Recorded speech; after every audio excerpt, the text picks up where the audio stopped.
ओम श्री सद्गुरुदेव भगवान की जय।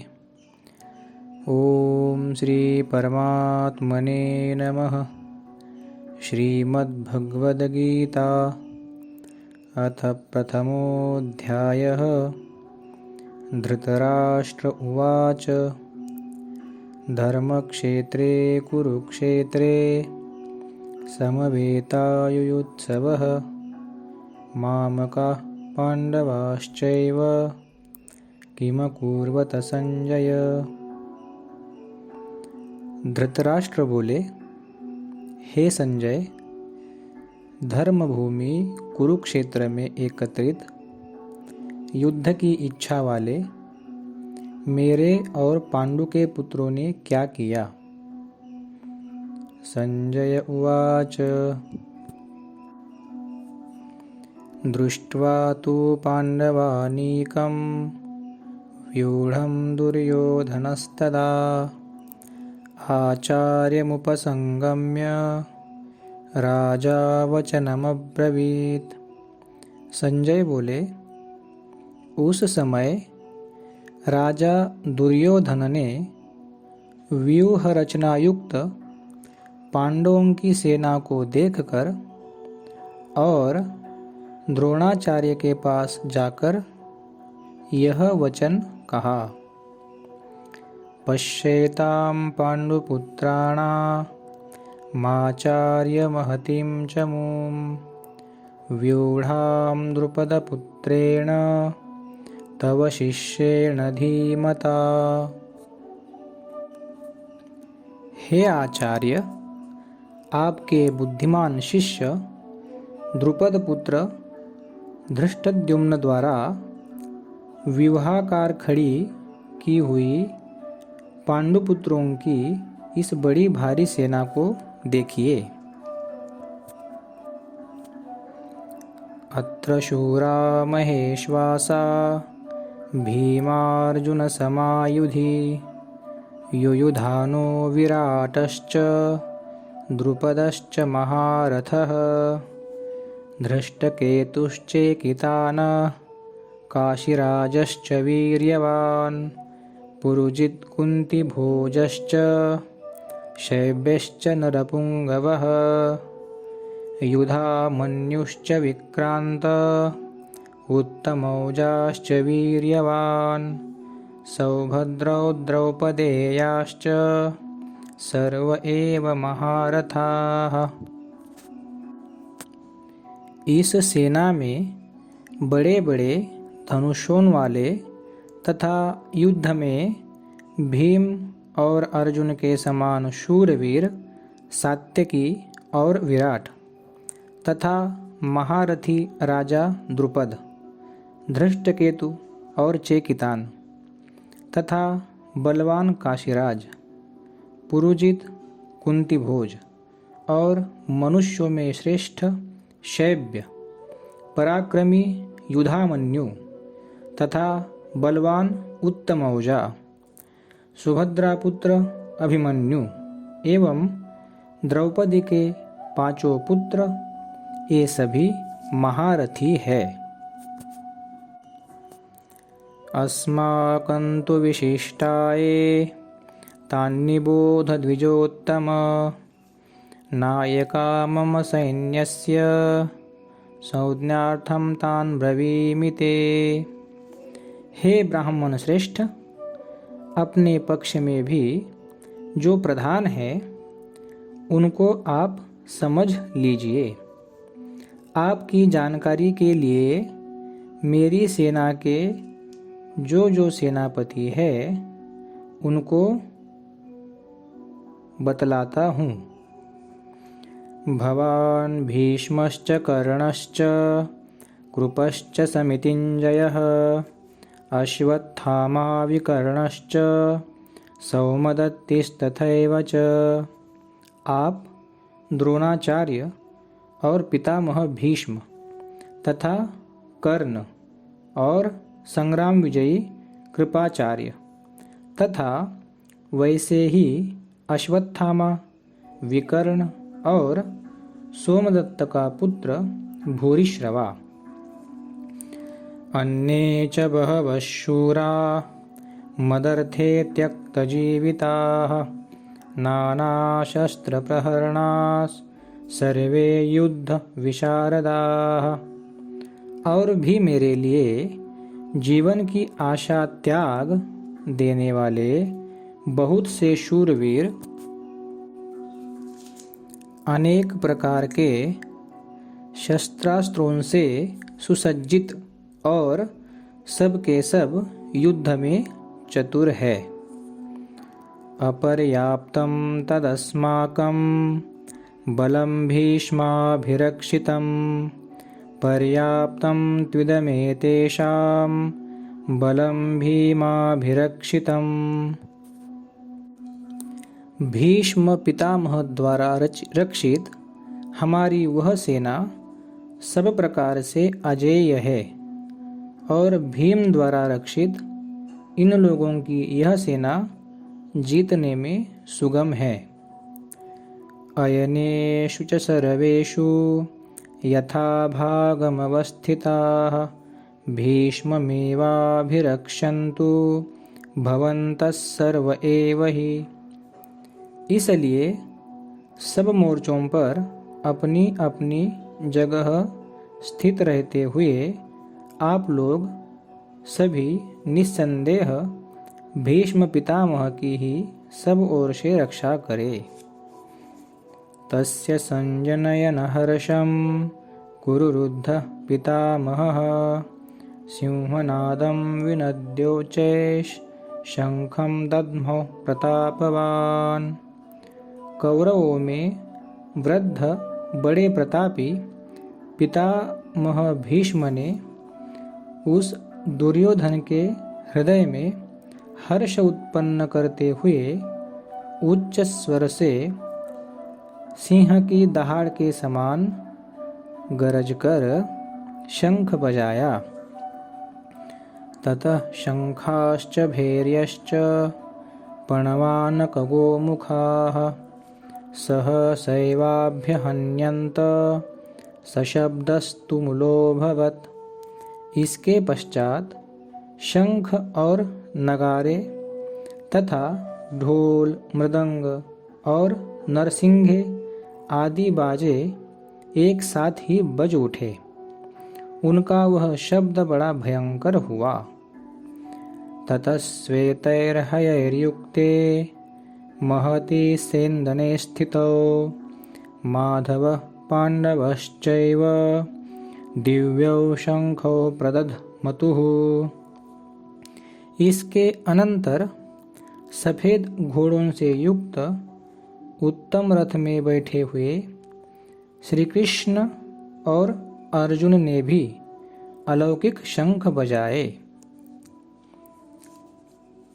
पांचजन्यं ऋषिकेशो देवदत्तं धनंजयः पौंड्रं दद्मो महाशंखं भीमकरमारुकोदरः।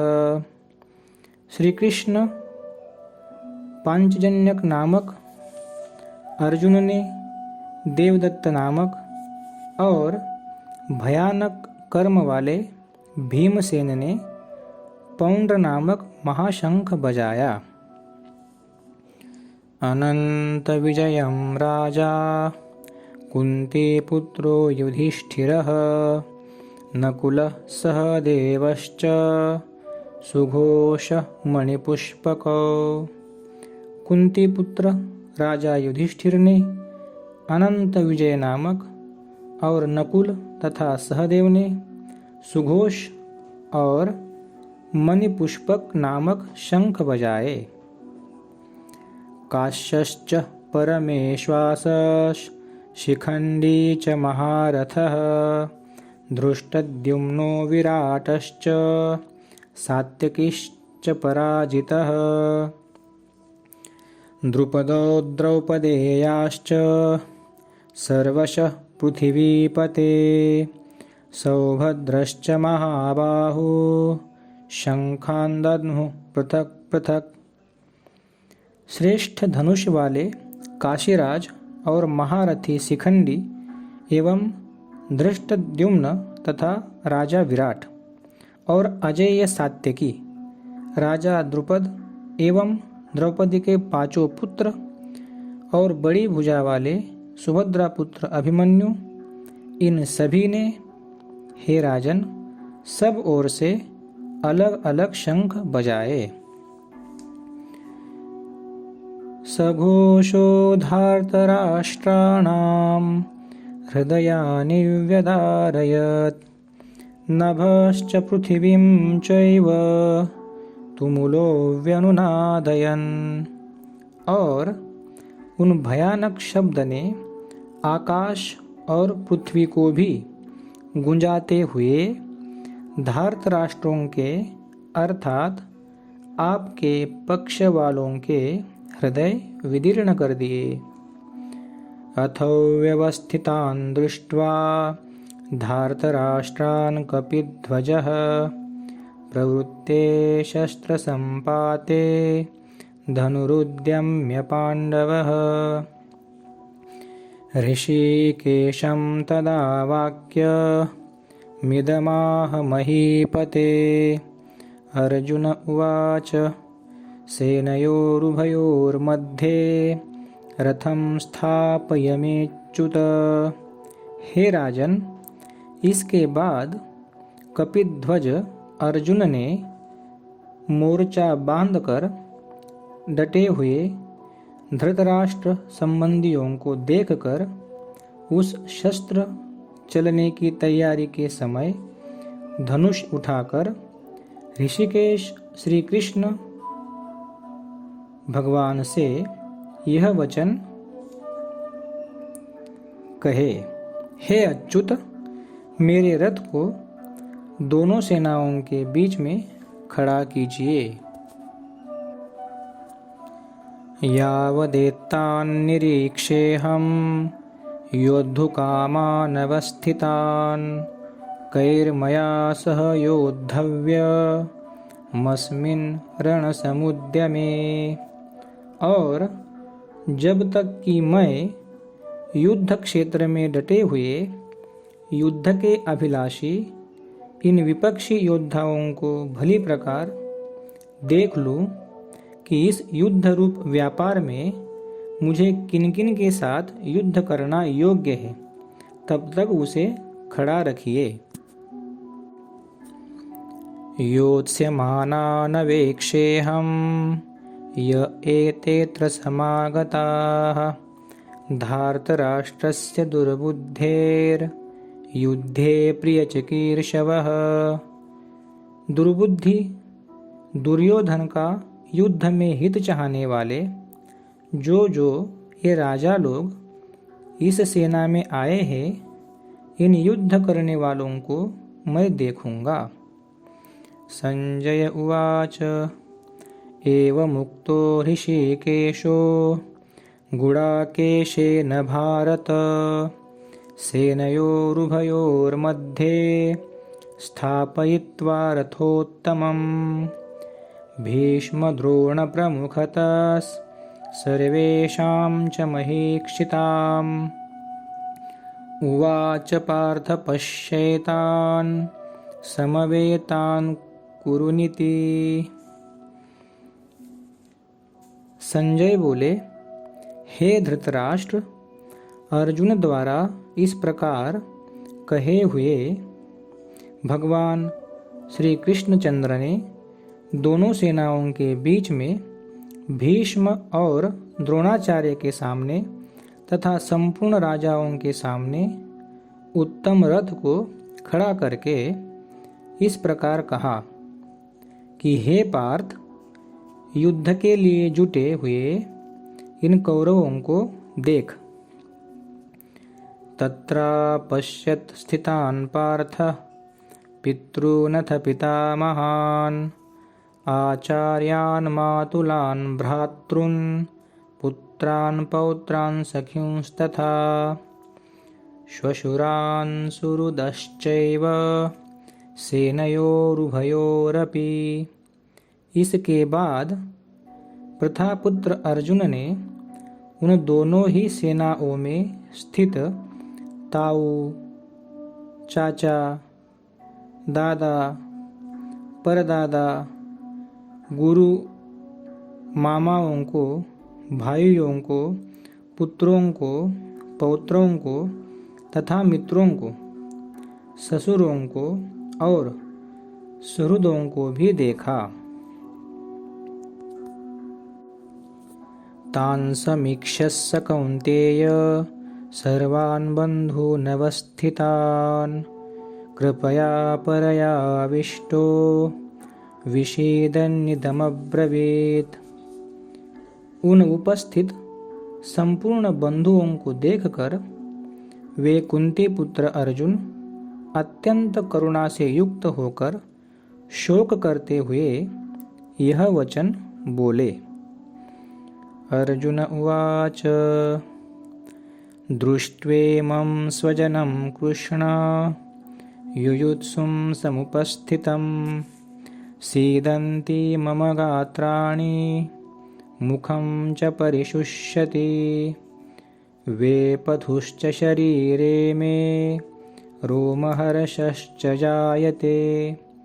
अर्जुन बोले, हे कृष्ण, युद्ध क्षेत्र में डटे हुए युद्ध के अभिलाषी इस स्वजन समुदाय को देखकर मेरे अंग शिथिल हुए जा रहे हैं और मुख सूखा जा रहा है तथा मेरे शरीर में कंप एवं रोमांच हो रहा है। गांडीवं स्रंसते हस्तात् त्वक्चैव परिदह्यते न च शक्नोम्यवस्थातुं भ्रमतीव च मे मनः। हाथ से गांडीव धनुष गिर रहा है और त्वचा भी बहुत जल रही है तथा मेरा मन भ्रमित सा हो रहा है, इसलिए मैं खड़ा रहने को भी समर्थ नहीं हूँ। निमित्तानि च पश्यामि विपरीतानि केशव न च श्रेयोनुपश्यामि हत्वा स्वजनमाहवे। हे केशव, मैं लक्षणों को भी विपरीत ही देख रहा हूँ तथा युद्ध में स्वजन समुदाय को मारकर कल्याण भी नहीं देखता। न कांक्षे विजयं कृष्ण न च राज्यं सुखानि च किं नो राज्येन गोविन्द किं भोगैर्जीवितेन वा। हे कृष्ण, मैं न तो विजय चाहता हूँ और न ही राज्य तथा सुखों को ही चाहता हूँ। हे गोविंद, हमें ऐसे राज्य से क्या प्रयोजन है अथवा ऐसे भोगों से और जीवन से भी क्या लाभ है। येषामर्थे कांक्षितं नो राज्यं भोगा सुखानि च तैमेव स्थिता युद्धे प्राणां त्यक्त्वा धनानि च। हमें जिनके लिए राज्य, भोग और सुख आदि अभिष्ट है, वे ही ये सब धन और जीवन की आशा को त्याग कर युद्ध में खड़े हैं। आचार्या पितरः पुत्रास् तथैव च पितामहाः मातुलाः श्वशुरा पौत्राश्च शालाः संबंधिनस्तथा। गुरुजन, ताऊ, चाचे, लड़के और उसी प्रकार दादे, मामे, ससुर, पौत्र, साले तथा और भी संबंधी लोग हैं। एतान् हन्तुमिच्छामि घ्नतोऽपि मधुसूदन अपि त्रैलोक्यराज्यस्य हेतुः किन्नु मही कृते।